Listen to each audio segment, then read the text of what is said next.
Hello guys, today is my 2 hours of work. At ito nga guys, andito na naman ako sa Senjo City Science Park.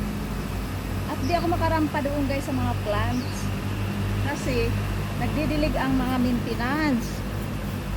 Nagdidilig sila guys, kaya hindi ako.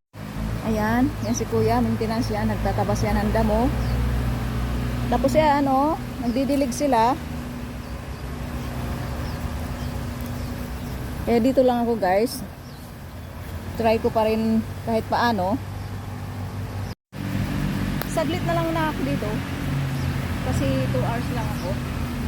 At lagpas na ang oras ko. Ano pa? Quarter to 3 na guys. So saglit na lang talaga ako. Kasi may isang bagay na pinagkaabalahan ko. Kaya ako hindi kaagad lumabas. So pero at least nakakagawa ko ng video.